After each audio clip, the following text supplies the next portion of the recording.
자, 미국 증시 3대 지수 약세 흐름으로 거래를 마쳤습니다. 오늘 국내 증시에는 이게 또 어떤 식으로 해석이 될지 오늘도 개장 전에 연결고리를 통해서 미리 전망해 보겠습니다.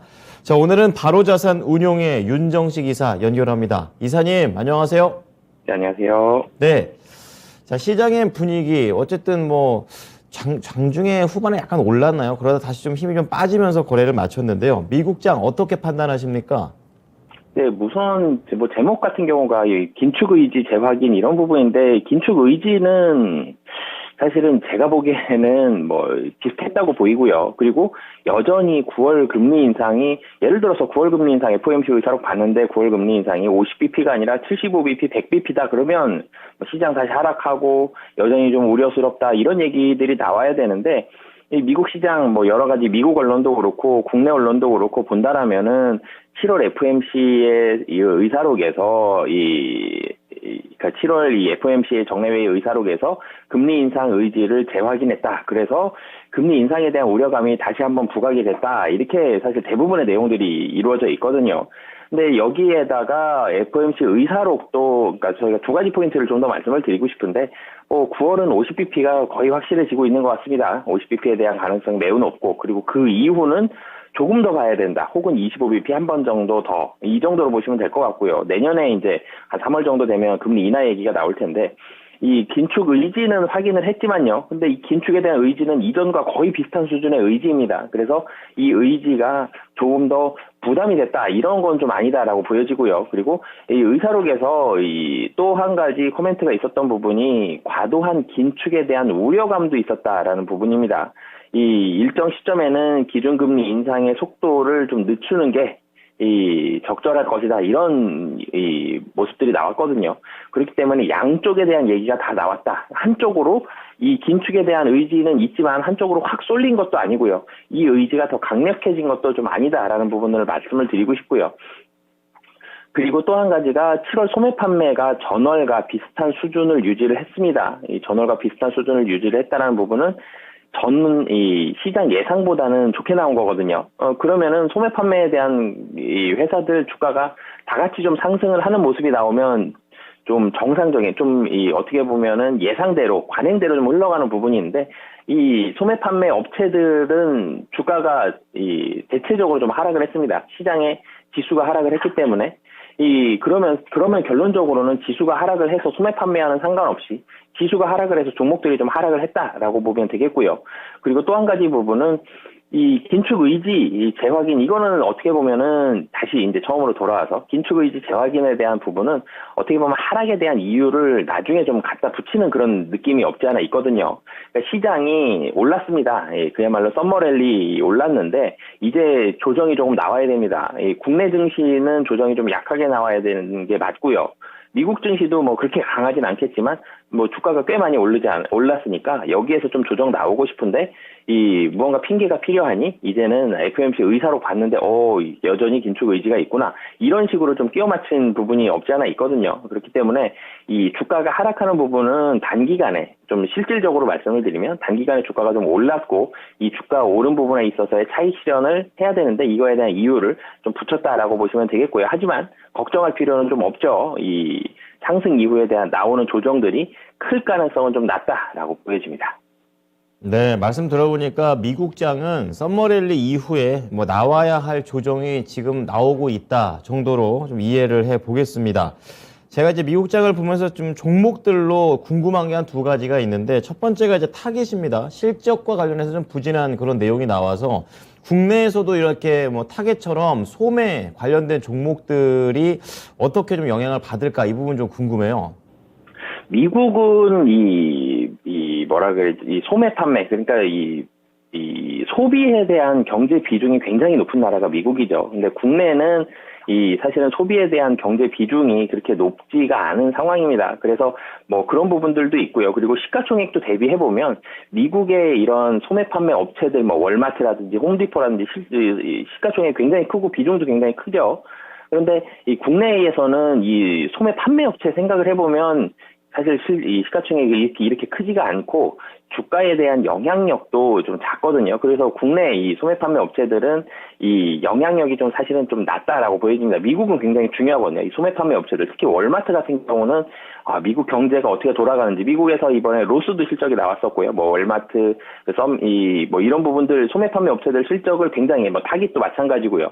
이 굉장히 비중 있게 다뤄주고 있는데, 국내에서는 예를 들어서 이마트, 신세계, 뭐 현대 백화점, 아니면 롯데마트, 이런 전체적으로 뭐 롯데 홈쇼핑 뭐 이런 실적들이 나왔을 때 뭐 물론 발표도 되고 기사도 나오겠지만 미국보다는 중요도가 확실히 떨어지는 게 좀 맞고요. 그리고 미국에 있어서도 타깃의 순이익이 90% 급감을 했습니다. 그러면 와, 굉장히 많이 급감을 했구나, 뭐 너무나도 안 좋은 상황이구나, 그러면 주가가 굉장히 많이 떨어져야 되는데 사실은 주가가 2% 정도 뭐 하락을 했죠. 모르 로스 같은 경우도 분기순이익 예상치를 뭐 크게 웃돌았는데, 로스는 또 반대로 예상치를 크게 웃돌았지만 매출은 또 그렇지 못한 상황이 있었고, 로스 같은 경우는 1% 안쪽으로 1% 이내의 하락을 보여줬습니다. 미국 시장에서의 이런 커플링 정도가 국내 시장에 미치는 영향력은 있는데, 소매업체들은 국내 시장에 미치는 영향력이 원래 낮기도 하고, 이 실적 대비해서 주가의 하락도 상당히 좀 제한적이었거든요, 미국 시장에서. 그렇기 때문에 국내에 있어서의 소매업체들에 대한 실적은 좀 걱정은 좀 덜 해도 되겠다라고 보시면 되겠습니다. 네. 자, 그럼 이거 반도체 관련해서 하나만 짧게 좀 부탁드립니다. 아날로그 디바이스, 이제 좀 우려되는 전망을 밝혔는데요. 종목들이 이제 전반적으로 다 내려갔단 말이죠. 그래서 국내 반도체 종목들도 이거에 좀 크게 영향을 받을지, 이 부분은 의견 어떠세요? 네, 우선 반도체 같은 경우는 이 실적이 안 좋아지는 게 거의 확실하거든요, 내년도 실적이. 근데 시장에 우려감보다는 좀 덜 안 좋아질 가능성이 높습니다. 여전히 반도체 생산하는 업체들이, 메인 업체들이 상당히 제한적이기 때문에 항상 그래왔죠. 실적이 우려감이 100이었다 그러면 100 이상 나빠진 적이 한 번도 없습니다. 100 이내로 나빠지거든요. 그래서 우려감보다는 좀 덜 나빠진다. 나빠지긴 나빠지는데, 이런 부분들 보시면 되겠고, 주가가 근데 이미 많이 선반영되어 있습니다. 그렇기 때문에 하락을 하더라도 굉장히 제한적인 하락이 나올 가능성이 있고, 시장이 썸머랠리 이후에 어느 정도 쉬어가는 장세가 끝나고 나면 가격이 너무 많이 빠져있죠. 다시 한번 상승에 대한 가능성이 여전히 남아있다라고 보여집니다. 네, 반도체 뭐 맞을 만큼 맞았고 또 잃을 게 없다. 이런 관점에서 또 얘기를 해 주시네요. 자, 소매업체와 기술주에 대한 대체적인 하락 분위기를 좀 더 자세하게 짚어봤습니다. 자, 그럼 국내 증시에 미칠 영향력으로 조금 더 매크로하게 짚어주시기 바랍니다. 네, 우선 뭐 미국 증시 소폭 조정 나왔기 때문에 국내 증시도 소폭의 조정 가능성은 여전히 좀 남아있다라고 보여지는데요.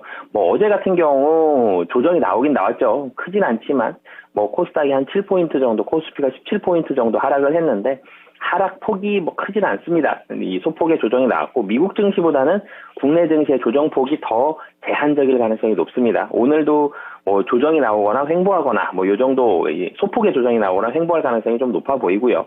여전히 9월은 50bp 인상이 지배적입니다. 그럼 뭐 미국 한 3% 정도 금리가 되는 거죠. 그럼 국내도 한 번 더 금리를 올릴 거고요. 그리고 나서 25bp 정도 뭐 올라가든지 아니면 안 올라가든지, 지금 금리 인상은 이제는 더 이상 시장의 악재가 아니거든요. 이렇게 하루 이틀 정도 좀 쉬어가는 횡보 장세에 대한 핑계거리 정도밖에 되지 않기 때문에 금리에 대한 부분은 크게 우려는 하지 않으셔도 될 것 같고요. 경제 지표도 어느 정도 선방하고 있죠. 경기 침체에 대한 우려감도 줄어들었고, 금리 인상에 대한 우려감도 줄어드는 상황입니다.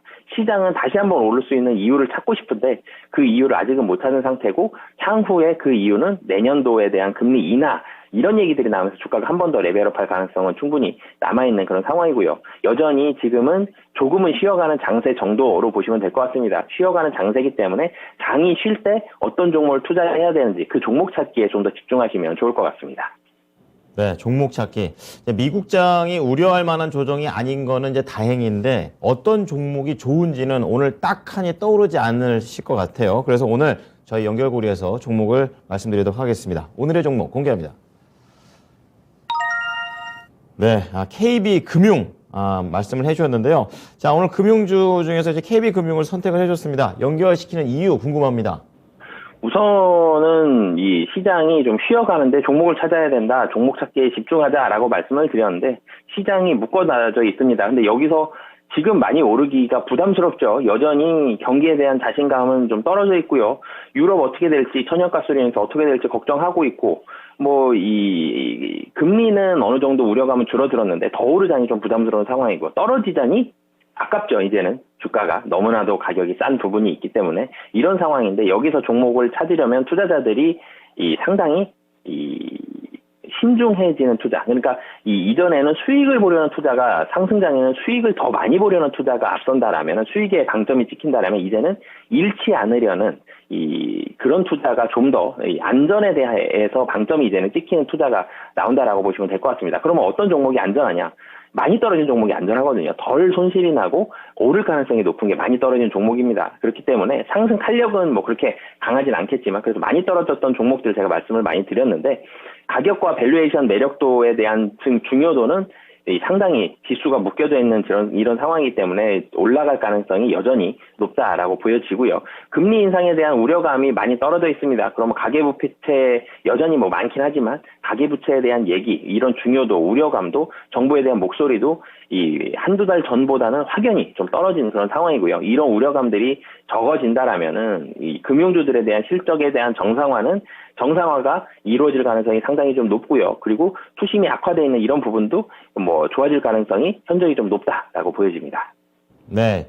자, 그래서 이제 KB금융을 이제 연결을 시킨다고 말씀해 주셨는데요. 자, 그럼 KB금융을 이제 종목적인 내용에서 좀 더 자세하게 들어가 보겠습니다.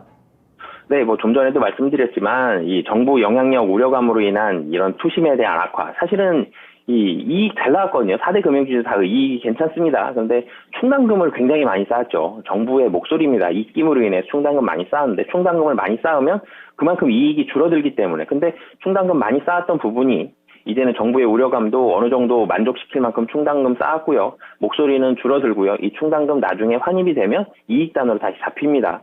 그러니까 정부에 대한 우려감에 대한 부분은 대체적으로 좀 선반영이 되어 있고 이 우려감이 계속적으로 나온다라면 투심적으로 처음에 안 좋은 악재가 한 번 나오면 이 주가가 출렁이는데 이 한 번 더 나오고 두 번 나오고 세 번 나오고 네 번 나오고 이렇게 되면 주가가 받는 영향력이 굉장히 제한적이죠. 처음에 50bp 인상 얘기 나왔을 때 시장 굉장히 많이 떨어졌습니다. 그리고 75bp 얘기 나올 때 또 많이 떨어졌는데 이제 9월 50bp 얘기 나오면 시장이 거의 반응하지도 않는 것처럼 이렇게 내성이 좀 생기는 그런 모습들이 나오고 있고요. 여전히 밸류에이션 매력도는 굉장히 높습니다. 뭐 PBR, PER 뭐 말씀드릴 필요가 없죠.